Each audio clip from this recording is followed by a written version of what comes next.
अस्सलामुअलैकुम www.onlinetutorialsfree.com की जानिब से मैं हूं मलिक उस्मान। तो आप देख रहे हैं एमएस एक्सेल की ट्रेनिंग। तो आज से हम जो फार्मूलाज हैं उनको डिस्कस करेंगे। तो सबसे पहले मैं आपको बताता चलूँ कि जो हैं ये प्लस माइनस मल्टीप्लाई और डिवाइड, ये एक्चुअली फार्मूलाज तो हम इनको नहीं कह सकते, लेकिन जस्ट ये दो वैल्यूज़ को मतलब सैम्पल के ज़रिए किस तरह हम प्लस माइनस कर सकते हैं तो ये मैं आपको बताऊंगा कि किस तरह हम ये करते हैं। तो सबसे पहले मैं यहाँ पर कोई भी फार्मूला या कोई भी चीज़ आप अप्लाई करेंगे एक्सेल में, तो उसके लिए इक्वल्स टू आपको लेना ज़रूरी है। इक्वल्स टू के बाद हम यहाँ पर देखते हैं कि हम कौन से कॉलम और कौन सी रो में है। ठीक है, तो अभी तो हम बी कॉलम है और 5 रो है। जो ही मैं इस पे B5 लिखूंगा तो इसने ऑटोमेटिकली इसको सिलेक्शन दे दी है। ठीक है, इसी तरह इसके अंदर अब मैं शिफ्ट को प्रेस करके यहाँ पर इक्वल्स टू के ऊपर एक प्लस का सिंबल है, ये देख सकते हैं आप, बैक स्पेस के साथ आपको नजर आ रहा है, माइनस के साथ ये शिफ्ट प्रेस करेंगे और ये प्लस ले लेंगे आप। इसी तरह फिर दोबारा हम ये डी कॉलम और 5 रो में हम हैं, तो अब यहाँ पर मैं D5 करूंगा तो ये इसने ऑटोमेटिकली सिलेक्शन दे दी है। अगर यहाँ पर मैं D6 करता हूं तो ये नीचे वाले को सिलेक्शन करेगा। ठीक है, लेकिन अभी मुझे D5 चाहिए। D5 अब मैं एंटर कर दूंगा तो ये इसने मुझे इसका इन दोनों को प्लस करके इसका आंसर दे दिया।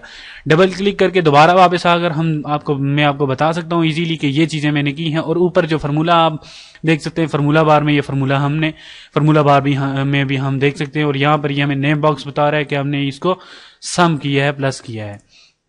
मजीद आगे चलते हैं। फिर दोबारा हमने इक्वल्स टू, ये तो आपको पता है मस्ट होगा।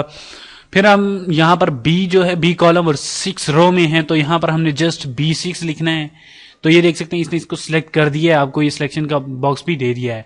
इसी तरह यहाँ पर हम जस्ट माइनस का सैंपल लेंगे और माइनस के सैंपल के बाद फिर दोबारा हम यहाँ पर आएंगे D6, डी कॉलम है और 6 रो है, तो यहाँ पर हमने जस्ट D6 लेना है और यहाँ पर इंटर कर देना है, तो इसको इसने माइनस कर दिया।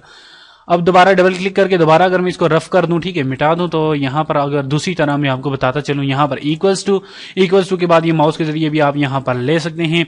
फिर ये देख सकते हैं यहाँ पर मैंने माइनस ले लिया। अब दोबारा फिर इसको मैंने सिलेक्ट करके यहाँ पर जस्ट मैंने इंटर करना है, तो ये इंटर करके इसने वही जो पहले 11 आंसर था फिर भी यहाँ पर इसने 11 ही दे दिया।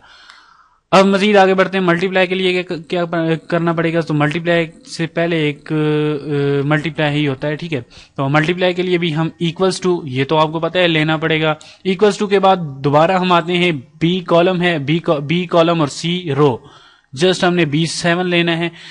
और अब चूंकि हमने मल्टीप्लाई करना है, तो मल्टीप्लाई करने के लिए एक स्टेरिक जो 8 के ऊपर आपको नजर आ रहा होगा, 8 के ऊपर, अब आपने शिफ्ट को प्रेस करके वहां पर 8 के ऊपर प्रेस करना है, तो आपको ये स्टेरिक नजर आएगा।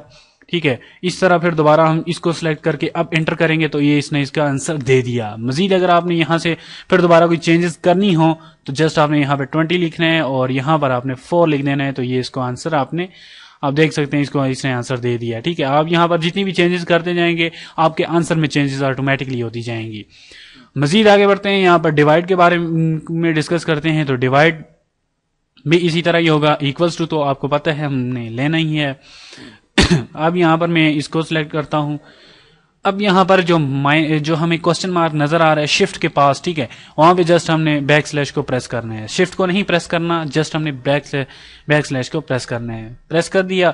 अब यहाँ पर फिर दोबारा इसको कर देते हैं, इसी को सिलेक्ट करते हैं और एंटर कर देते हैं, तो ये इसने इसका आंसर दे दिया। आप देख सकते हैं अगर आपने यहाँ पर कोई चेंजेस करनी हो, ठीक है, यहाँ पर कोई चेंजेस करनी हो तो ये देख सकते हैं 1991, और यहाँ पर अगर आपने 9 देना है तो ये देख सकते हैं आप 9 10s 90, या इस तरह जो भी आप ये डिवाइड हो सकता है। ठीक है, तो ये तो था, लेकिन इंशाल्लाह हम नेक्स्ट लेक्चर से मजीद आगे बढ़ेंगे। तब तक के लिए मुझे इजाजत दें और अपनी दुआ में याद रखिएगा। अल्लाह हाफिज।